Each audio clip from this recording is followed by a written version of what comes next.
sou o professor Adalberto Barreto e eu vou falar hoje um pouco da minha experiência como psicoterapeuta que trabalha com as feridas da infância, mais precisamente da criança, e como é que isso impacta nos nossos relacionamentos adultos.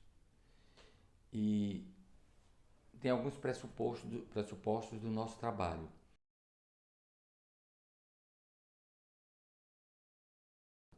Primeiro, que o sofrimento que a criança passou, uma vez ele superado, ele torna-se fonte de conhecimento e crescimento pessoal, que é toda a dimensão da resiliência, né?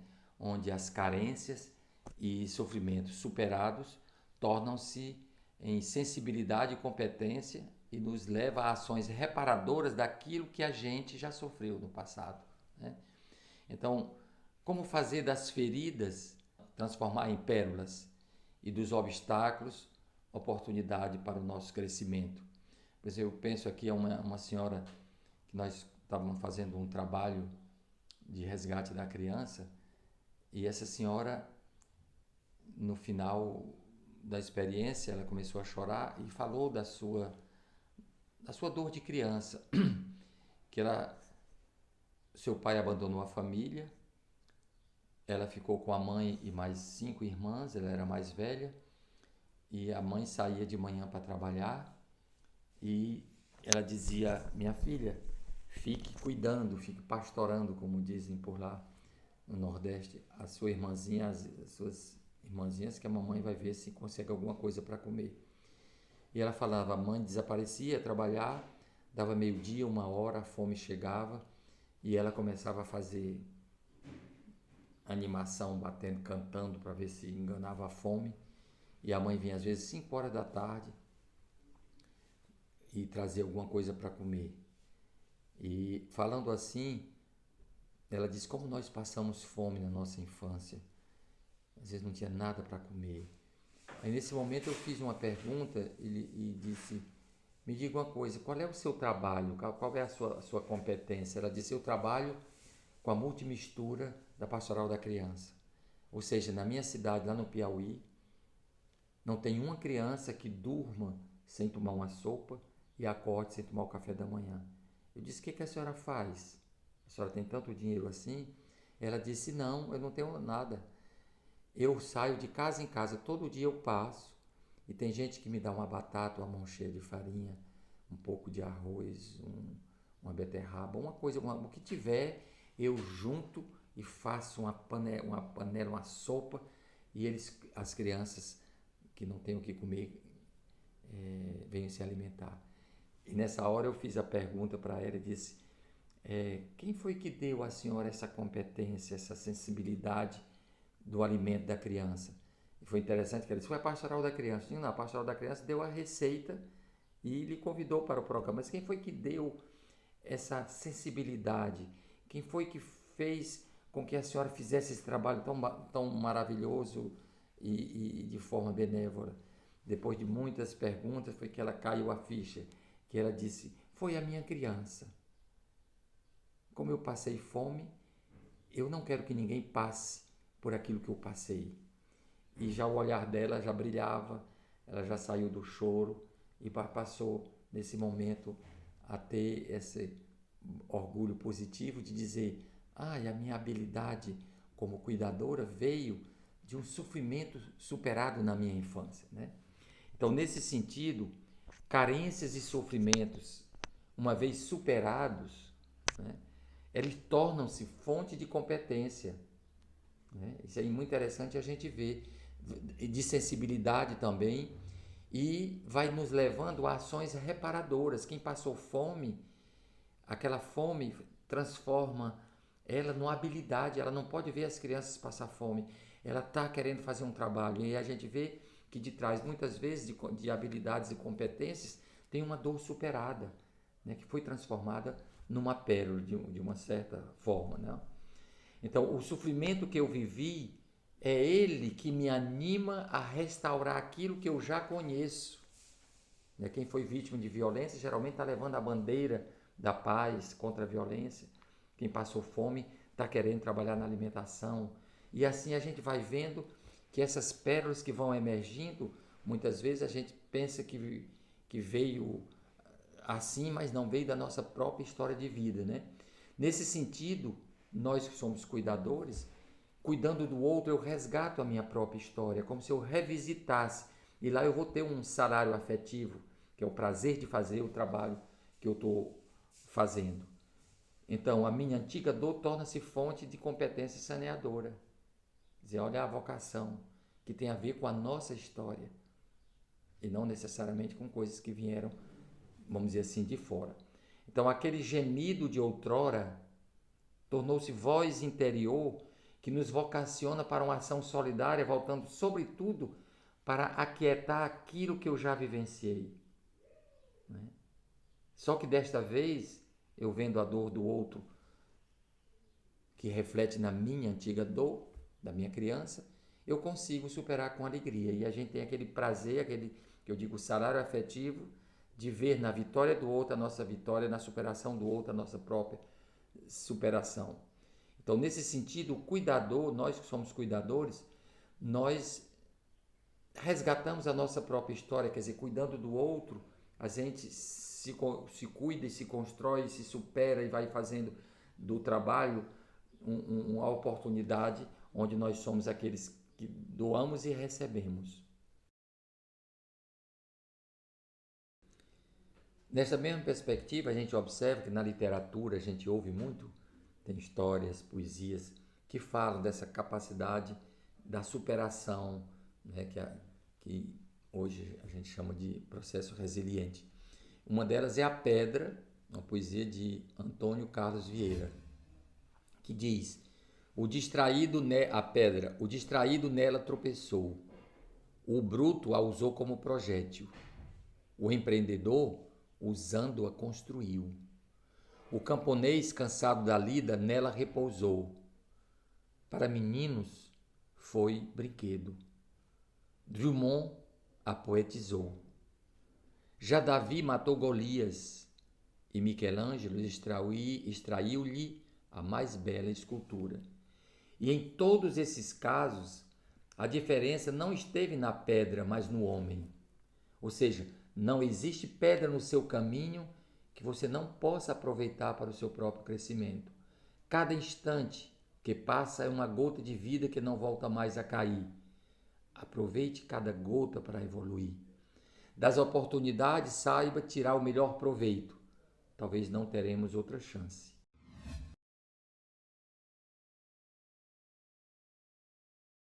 Por exemplo, essa poesia que a gente vê um pouco na internet sobre a ostra e a pérola. Né? Uma ostra que não foi ferida não produz pérolas. Pérolas são produtos da dor, resultados da entrada de uma substância estranha ou indesejável no interior da ostra, como um parasita ou um grão de areia. Então, as pérolas são feridas curadas.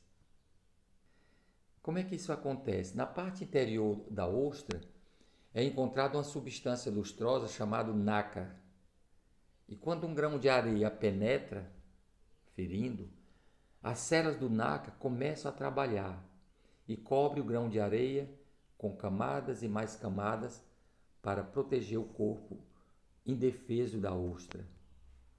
Como resultado, uma linda pérola vai se formando. Uma ostra que não foi ferida de algum modo não produz pérolas, pois a pérola é uma ferida cicatrizada. Você já se sentiu ferido pelas palavras rudes de alguém? Então, produza uma pérola. Cubra suas mágoas com várias camadas de amor. Infelizmente, são poucas as pessoas que se interessam por esse tipo de movimento. A maioria aprende apenas a cultivar ressentimentos, deixando as feridas abertas, alimentando-as com vários tipos de sentimentos pequenos e, portanto, não permitindo que cicatrizem. Assim, na prática, o que vemos são muitas ostras vazias, não porque não tenham sido feridas, mas porque não souberam perdoar, compreender e transformar a dor em amor. Um sorriso, um olhar, um gesto, na maioria das vezes, fala mais que 1000 palavras.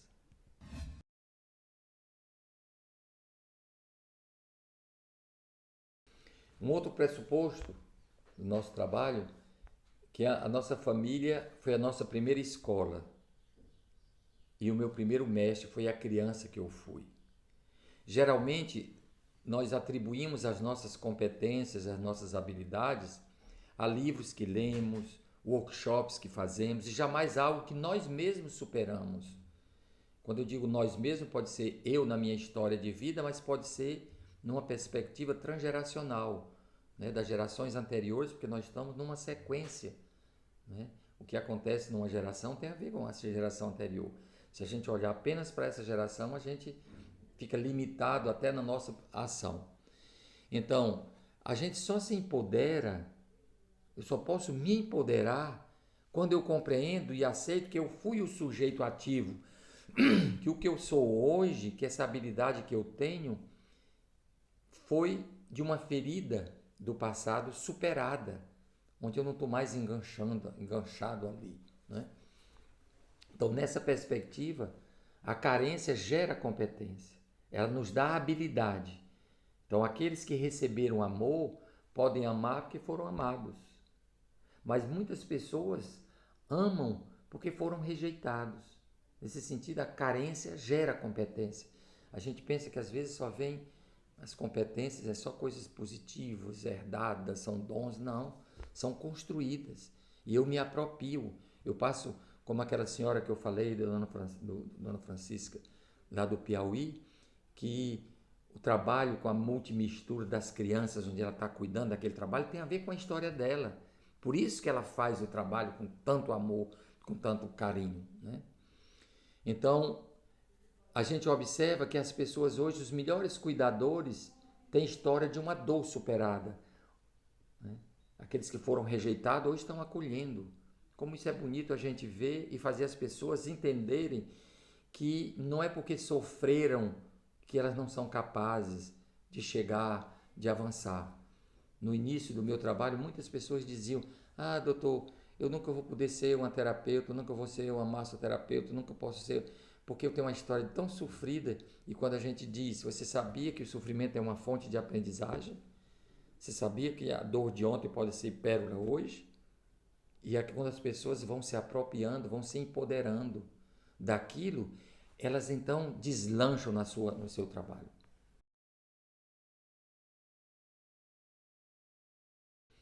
Diante do que nós colocamos, como é que a gente pode estabelecer esse diálogo da criança de ontem? Porque geralmente aquela dor de ontem, aquela ferida de ontem e a competência de hoje, muitas pessoas não têm consciência que tem uma ligação de uma coisa com a outra. Não tem, ela está desconectada, por isso que ela não tem segurança nem no seu trabalho e muitas vezes nos seus relacionamentos. Então nós vamos ver agora esse esquema que eu estou mostrando a vocês aqui ao lado, que é, nós temos as informações, um pouco da neurociência. Nós temos 3 cérebros. O primeiro cérebro é o cérebro reptiliano, instintivo. Quando ele é ativado, ele é responsável pelas funções vitais, como os batimentos cardíacos, a pressão sanguínea, a nossa respiração, a gente fica ofegante, não é? Então esse é o primeiro cérebro reptiliano. Nós também temos o segundo cérebro, que é o cérebro límbico, que é o cérebro das emoções. Quando ele é ativado, nós temos as nossas reações emocionais, medo, raiva, tristeza, né? Que seria... Esses 2 primeiros cérebros é a criança que nós fomos. Então é a criança, é a nossa memória da nossa criança. E os homens, os seres humanos, eles têm o terceiro cérebro, que é o neocórtex. Esse cérebro humano, quando ele é ativado, ele é responsável pelo pensamento analítico, racional, criativo. É ele que vai dar sentido ao que acontece nos 2 primeiros cérebros, que seria o adulto que nós somos. Então, muitas vezes, quer dizer, todos os nossos traumas, nossos sofrimentos, eles vêm através dos nossos 5 sentidos, daquilo que a gente viu, daquilo que a gente cheirou, que tocou, foi tocado, daquilo que nós experimentamos, o gosto, e do que ouvimos. E esses, através dos nossos 5 sentidos, eles reativam esses 2 primeiros cérebros. Então, muitas vezes a gente está numa situação onde de repente o coração começa a bater, ou eu me sinto mal, ou uma coisa que eu ouvi ou que eu vi desencadeia todo um processo que nos bloqueia no nosso relacionamento. Isso é a criança que está sendo, eu diria, a memória da criança que está sendo ativada. E a gente, para sair dali, teria que estabelecer um diálogo. E quando esses 2 primeiros cérebros são hiperativados, ele bloqueia o acesso ao neocórtex. Não pode haver diálogo. A pessoa está bloqueada, ela não consegue comunicar ou entender o que está se passando. Uma coisa importante a gente entender nesse diálogo do adulto de hoje com a criança de ontem, é muito importante a gente entender que não são os acontecimentos, os fatos, que nos traumatizam, que nos fazem sofrer, e sim a ideia, a leitura, o sentido que eu dou do que aconteceu e as emoções suscitadas. Por exemplo, uma bala de revólver num coelho atravessa e mata, mas numa tartaruga resvala. Então, muitas vezes a gente pensa só no elemento traumático, agressivo e esquece a capacidade de resistência que as pessoas têm, né? Por exemplo, quando eu comecei a entrar um pouco nessa linha de trabalho, desse diálogo da criança de ontem com o adulto de hoje, foi uma vez no meu consultório eu recebi uma mãe e uma filha de 18 anos com a seguinte questão. Ela me disse, a minha filha é uma menina brilhante, estudava num dos melhores colégios da cidade. Todo mundo dizia que a faculdade que ela escolhesse, ela tiraria primeiro lugar, porque ela nunca saiu do quadro de honra. E ela já tinha feito 4 tentativas e não conseguia, dava um branco que ela não conseguia avançar.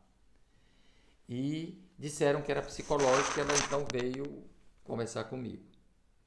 E eu fiquei escutando o que é que se como é que se passava. Ela disse, eu vou fazer o vestibular, eu estou tranquilo, mas na hora que me dão o papel para eu assinar, o coração começa a bater, a respiração a faltar, ou seja, o primeiro cérebro reptiliano estava sendo ativado, vem um sentimento de medo muito grande, a sensação de que eu vou morrer. É como se eu ouvisse uma voz que dissesse, saia, saia, senão você morre. Saia, saia, senão você morre. E aí eu não entro em pânico e saio da sala. E quando eu saio, que fica uns 15 minutos depois, fica tranquilo, eu volto, mas eu não posso mais entrar na sala. Esse é o problema que tem acontecido. Dá uma coisa em mim, né? E ouvindo ela quando ela falava muito, dizendo, pois é, por que eu não passo? Todo mundo passa, eu não passo. A fulana que passou um dos primeiros lugares, eu ensino a ela matemática, eu ensino tudo. Aí me veio aquela ideia daquela palavra de passa, passa, passa. E ouvindo aquela história, eu disse, interessante, é como se ela estivesse falando da primeira passagem da vida, que é o nascimento. E aí eu fiz a pergunta, como é que foi o seu parto? A mãe que estava ao lado disse, doutor, o parto foi muito difícil porque não houve dilatação do colo. Então, como não houve dilatação do colo, ela sofreu muito batendo a cabeça, querendo sair. Eu tive que me hospitalizar e quando ela já estava em sofrimento fetal, foi feita uma cesárea. E foi isso que aconteceu. Ela nasceu até com um bosto na cabeça. E aí eu vi que o que ela estava descrevendo hoje, a moça de 19 anos, ela estava quase praticamente revivendo o nascimento dela. Aí eu perguntei, quem é que tinha que sair se não morria? Era a criança de ontem, o feto, ou a adulta de hoje? E aí é importante, nessas horas, quando a gente quer que o outro entenda, saia do sua auto-hipnose, como nós dizemos aqui, do seu labacé, que a pessoa fica numa conversa comprida, falando, fazer a pergunta 3 vezes.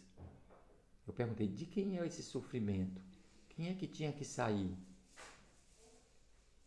Era a criança de ontem ou a mulher de hoje? Ou seja, era a criança de ontem que tinha que sair, senão morria? Ou é a moça de hoje que tem que sair da sala, senão ela morre? Ela parou e disse, eu acho que era a criança de ontem que tinha que sair, senão morria. Então por que você saiu da sala?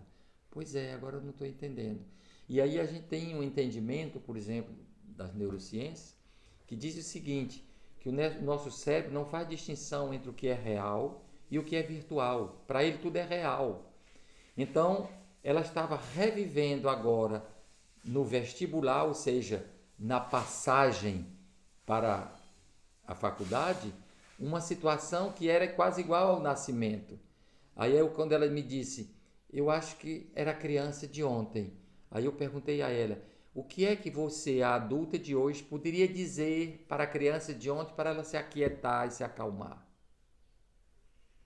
Aí foi aí que nós começamos a ressignificar isso que estava acontecendo.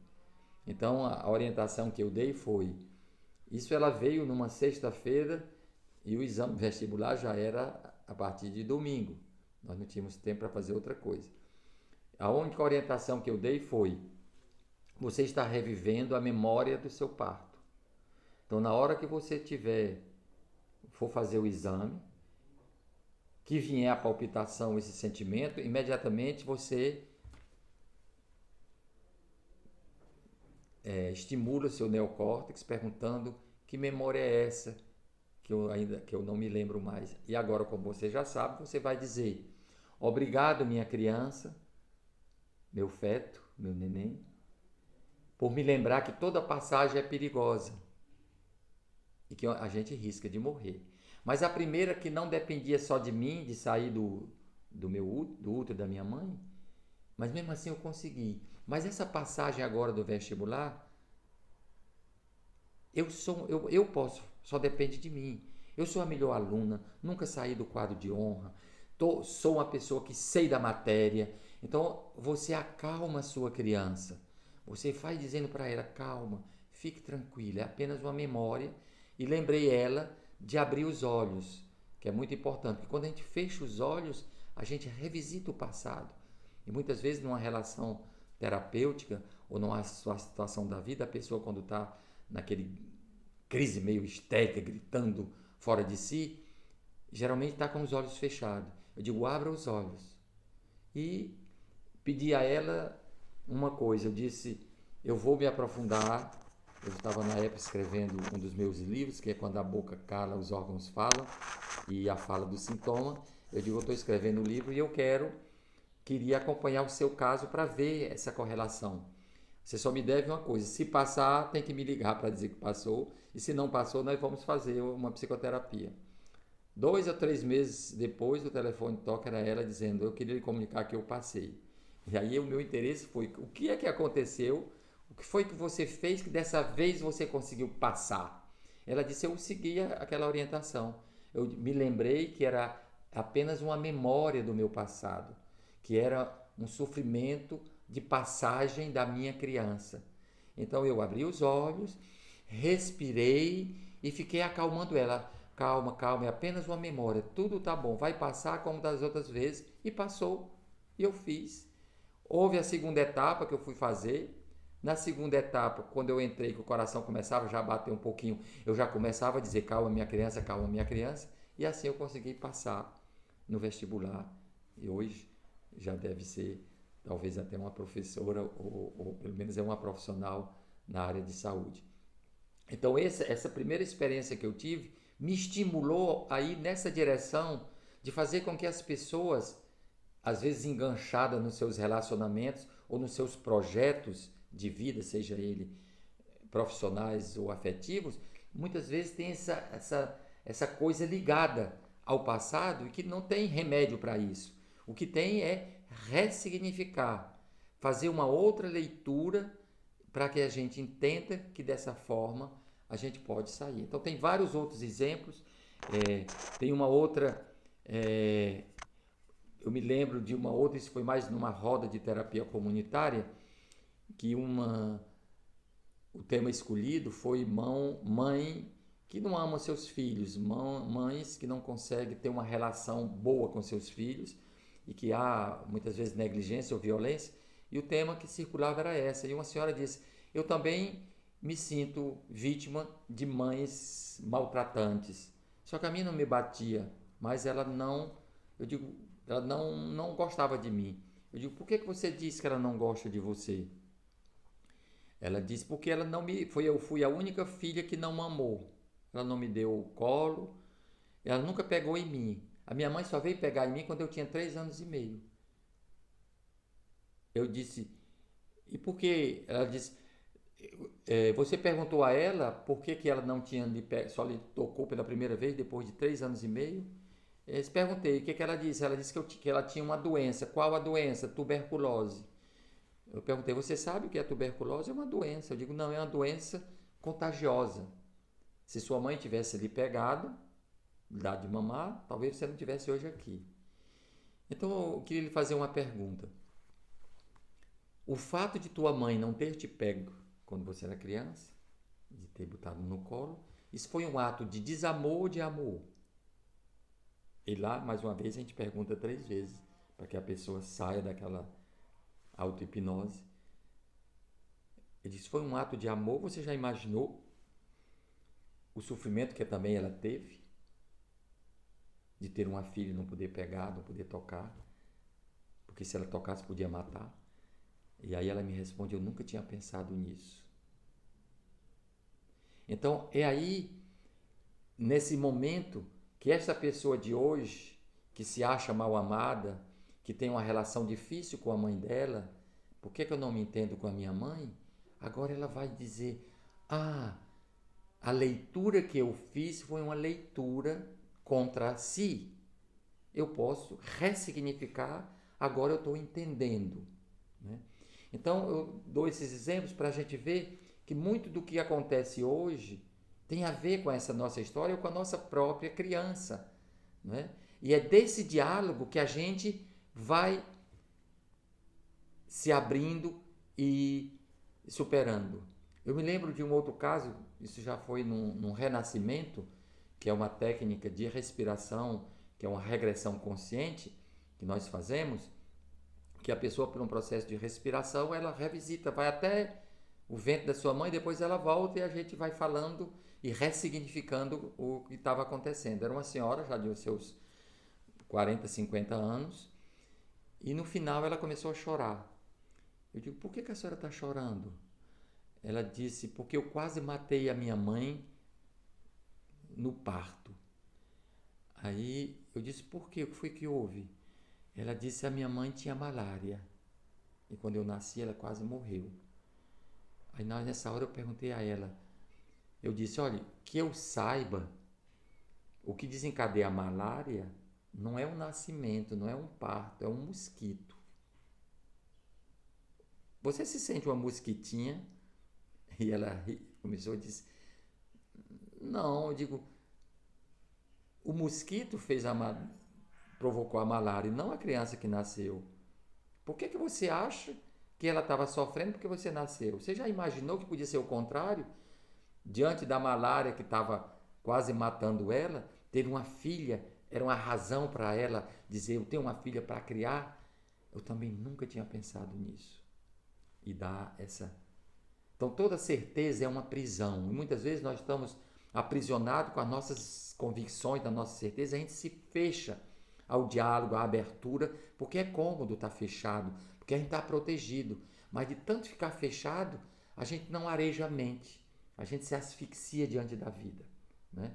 Então, alguns anos depois, 5, 6 anos depois, essa pessoa participou do ateliê, eu perdi de vista, eu não vi mais. 5, 6 anos depois eu encontro ela em outra circunstância, ela me dá um grande abraço e diz: obrigado, professor Adalberto, porque eu resolvi meu problema. Eu tinha um conflito com a minha mãe tão grande, era um sentimento como se eu tivesse culpa, e a forma de eu resolver a minha culpa era cuidar dela demais, ao ponto dela ser sufocada e dizer: minha filha, pare de me sufocar, pare. Então nós não conseguimos. E nesse dia que eu compreendi que eu não tinha culpa, que a minha criança não é responsável pelo sofrimento dela, eu encontrei um relacionamento novo, onde eu tenho prazer de estar com ela, a gente superou isso e eu atribuo a essa compreensão, a esse diálogo da mulher que eu sou com a criança que eu fui. Então tem muitas histórias que a gente poderia conversar aqui durante muito tempo, que são muito interessantes da gente ver que esse é um caminho e que muitos dos conflitos dos que nós vivemos hoje, no nosso relacionamento, é apenas a repetição de padrões antigos, que às vezes até transgeracionais. É muito comum eu ver que a dificuldade de uma pessoa vem dos seus avós, né? E então, nesse sentido, o que acontece com a gente, nós sabemos, nós que somos sistêmicos, que todo comportamento tem valor de comunicação. Eu me lembro de certa vez, num dos meus workshops, veio um casal que não conseguia gerar filhos. E o problema deles era e todos tinham feito todos os exames e estava tudo positivo. Por que ela não conseguia ter filho? Né? Eu fiz um trabalho, esse era num seminário sobre transgeracional, né? Como transformar a herança numa lei pessoal e a gente romper com as repetições. Então eu disse, quando nós começamos a olhar na questão dos avós, o avô dele, do rapaz, aí eu perguntei, vocês fizeram todos os exames? Fizemos. Ele disse, deu um resultado diferenciado.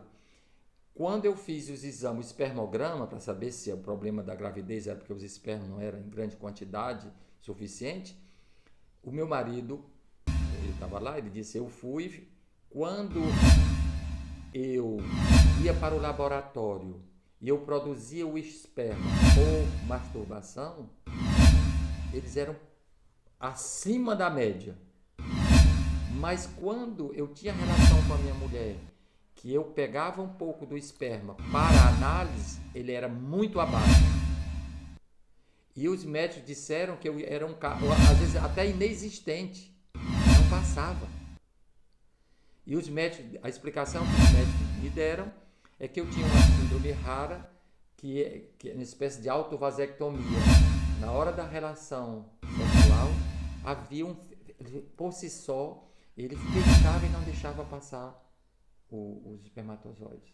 Então havia algo da ordem de gerar um filho é perigoso, gerar um filho pode ser difícil. Aí eu perguntei, quem na tua história familiar, como a gente sabe que pula uma geração, geralmente a partir dos avós, que repercute nos netos, então, onde ter filho era perigoso? Aí ele parou assim e disse, meu avô. Meu avô era um homem muito rico, tinha várias fazendas, e num estado aí, e ele era muito mulherengo, ele tinha várias amantes. Eu fui o primeiro neto, o primeiro filho, ele tinha muito orgulho de mim. E eu presenciei umas 2 vezes, eu não entendia muito. A minha avó, quando ele chegava, brigando com ele, olha, se você gerar um filho fora, esse menino vai ter direito à herança, você vai ter que dividir com o povo de fora as coisas dos seus filhos, não sei o que, mas eu não entendia por quê. E algumas vezes ele me levava para as casas das amantes. Eu ficava brincando, eu não entendia, eu era pequenininho. Mas eu só tinha uma coisa que me chamava a atenção, que eu me lembro que era o seguinte, ele chegava, a primeira coisa que ele perguntava era, as regras vieram? Se a amante dissesse não vieram, ele botava ela num carro e eles iam, me deixavam ali e depois vinham me pegar. E quando dizia vieram não, era tudo bem. Mas essas memórias ficaram sem sentido na história dele. Aí agora a gente estava entendendo esse ressignificado. É engraçado que você é quem tem o sintoma do seu avô. Como há uma lealdade entre ele e o avô muito grande, que era o primeiro neto querido, quem é que não podia ter criança, filho, gerar, porque era perigoso? Ele disse o vovô. Né? Vovô não, o papai, né, que era o pai dele. O avô seria da criança que não consegue nascer. Eu disse, por que você guarda? Por que é que você que tem o sintoma? Será lealdade? E aí foi super interessante, ele conseguia entender que talvez por lealdade, numa perspectiva negativa, ele não conseguia gerar. Mas quem era perigoso gerar era o avô, era o pai.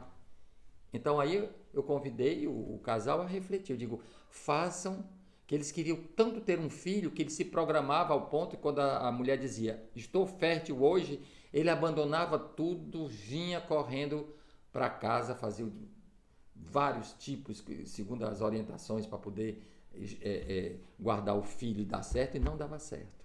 Né? Eu disse agora, isso é interessante, é como se, através desse sintoma, ele está trazendo você para uma reflexão. Eu quero, de fato, ter uma vida, eu quero e posso gerar um filho, eu vou cuidar desse filho, eu vou abandonar como fez meu pai. Vai ser uma boa ocasião de você e desassocie. Não queira ter um filho. Faça da relação que vocês têm como casal, busque o prazer. Porque quando tinha, eu preciso ter um filho, quanto mais ele menos vinha. Não conseguiam fazer. Então é a relação, buscar companheirismo e ser o amor. Né?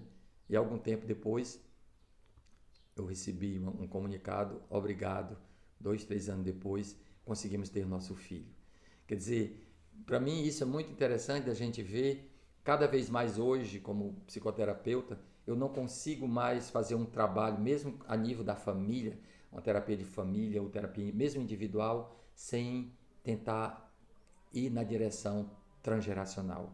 Que muitos dos sintomas incompreendidos de hoje ou dos conflitos relacionais tem a ver com a nossa história passada ou com a história dos nossos antepassados. Eu queria compartilhar com vocês um pequeno artigo que eu escrevi na época do Natal, né, que é intitulado Os Depressivos do Natal. Natal, que tem a ver com o que nós conversamos, desse diálogo da criança interior, mas como também a gente vive no mundo espiritualizado, também tem com o mundo espiritual, esse diálogo é comigo mesmo, com os meus, com a natureza, com o universo, com a espiritualidade. Então, Natal é o aniversário de uma criança, símbolo do amor, da aliança entre Deus e os homens. Uma criança que, apesar da morte na cruz, foi uma vencedora, aquela que salvou a humanidade. Natal é a festa da criança mítica, da criança vitoriosa e da criança feliz. No aniversário desta criança divina, símbolo de paz e felicidade, desperta dentro de cada um de nós uma outra criança, a criança que fomos e que ainda somos. É no Natal que elas se encontram, se olham e trocam palavras. Cada um terá sentimentos bem específicos, pois eles revelarão o estado de espírito do adulto que somos. Para aqueles que conseguiram realizar seus sonhos de criança, vencer na vida, construir sua existência, estes têm o que celebrar, pois têm algo em comum com esta criança divina do Natal. Porém, outros que tiveram seus sonhos roubados, suas vidas abortadas, neste dia fogem às festas, isolam-se dos outros, choram e se entristecem. É um dia de balanço da vida, o Natal. E descobre que não tem razões para celebrar vitórias. Percebem que a criança que mora dentro de si está amordaçada, abandonada, maltrapilha, rejeitada, vagando pelas ruas da vida sozinha, infeliz. Sentem-se envergonhados, revoltados, e por isso fogem das crianças felizes, dos ambientes alegres. Pois enquanto outros têm razões para sorrir e celebrar, eles só encontram razões para chorar e se isolar. O hino ao amor torna-se num réquiem.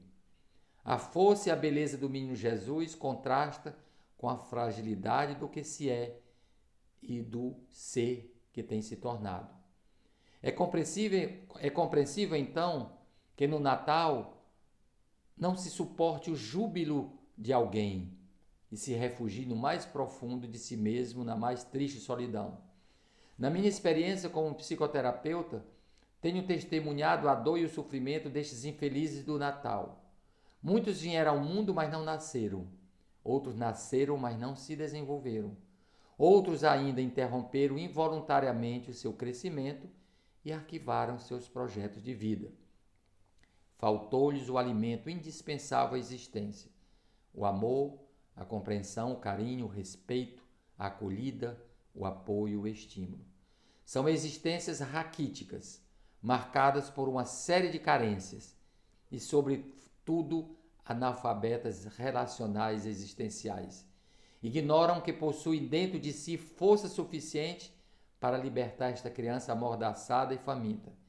Perderam a capacidade de se rebelarem e se indignarem com o inaceitável, restando apenas dizerem não a si próprias.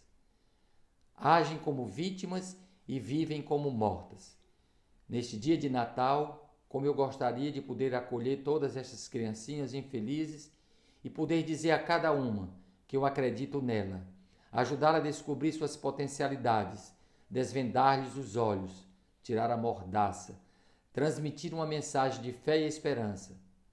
Cada Natal é um apelo a cada um de nós para despertarmos esta criança interior, dar-lhes as mãos, ensinar-lhes a falar, aprender a sonhar e amar. E isso é o adulto de hoje que pode fazer.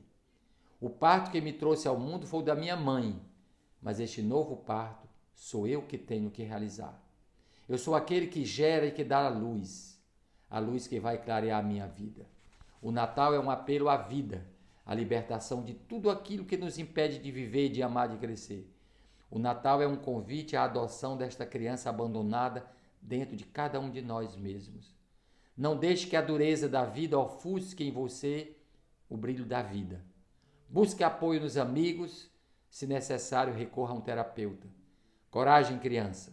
Vá em frente, não se deixe intimidar e lembre-se que o oceano da vida será mais pobre se não receber a gota d'água que você é. Então, para concluir um pouco dessa nossa reflexão do que eu estou compartilhando com vocês, eu diria que para nós que somos cuidadores, que nós somos terapeutas, né, que os limites da minha prática, ela reside no limite da minha percepção. Fazer uma terapia centrada só sobre a questão do hoje, ou do sintoma, ou desta geração, eu não consigo avançar e nem vejo muito progresso no outro se a gente não interliga. Eu acho que a gente precisa sair dessa situação que vê um sintoma como a expressão de uma patologia do intrapsíquico, que os psiquiatras querem dar remédio, os psicólogos querem diagnosticar ou fazer isso, aquilo. Que a gente tem que ver, na perspectiva sistêmica, que atrás de um sintoma tem uma mensagem codificada, que a gente tem que ajudar o outro nessa ressignificação, que é um sofrimento. Esse sofrimento passa por aí. Isso para nós que somos terapeutas e cuidadores. E para as pessoas normais, nas famílias, onde há dificuldade relacional de pai com filho, entre irmãos, toda essa situação, ou seja, a qualidade dos meus relacionamentos tem a ver com a minha história, com a minha criança, com os meus antepassados, os meus avós, o que tiveram por lá, e vai ser desse diálogo da criança de ontem com o adulto de hoje, ou do neocórtex, que é o cérebro humano, com esses dois outros cérebros que são mais primitivos, é desse diálogo consigo mesmo que nós vamos conseguir superar. Muitas vezes a gente vai buscar o diálogo com alguém que está fora, com um guru, ou com o meu analista. É importante esses diálogos, mas que não gere dependência. Eles são mapas, são orientações, são que nos dão, mas esse processo somos nós que temos que fazer e desenganchar um pouco dessa situação. Todo encontro com o outro, seja na família ou seja fora, não é? Com o diferente, ele sempre nos interpela. Uma frase que eu ouvi, um gesto, uma música, reativa essa memória que nós temos, que está no nosso corpo, imediatamente a gente já começa a reagir. Então, muitos dos conflitos que a gente tem origem, nós estamos repetindo padrões de comportamentos e de comunicação que vem dos antepassados, onde a gente apenas está repetindo e reproduzindo. A gente esquece que a gente pode intervir nesse processo, quebrar essas maldições, como dizem muitas pessoas, dessas heranças transgeracionais que nos impedem de sermos felizes, né? O Jung sempre dizia, tudo que nos irrita nos outros pode nos levar a um entendimento de nós mesmos. O que eu mais detesto no outro é o meu pedacinho que está em mim, que eu não suporto em mim, que eu vejo no outro.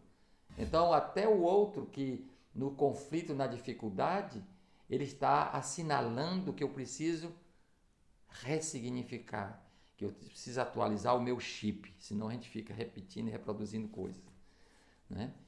Do mesmo jeito que o mais detestamos é o que nós não suportamos, e o que eu mais admiramos nos outros é aquilo que eu gostaria de ter em mim, que eu ainda não tenho, né? Então, a gente encerra a nossa participação. Eu espero que essa partilha da nossa experiência como terapeuta, como psicoterapeuta, como terapeuta comunitário, possa trazer algumas luzes, algumas pistas para que vocês que estão participando desse congresso, organizado pelo Cora, possam continuar nessa busca de compreensão e de ressignificação do que acontece nas nossas dificuldades relacionais e dar uma olhada na história de cada um. Muito obrigado.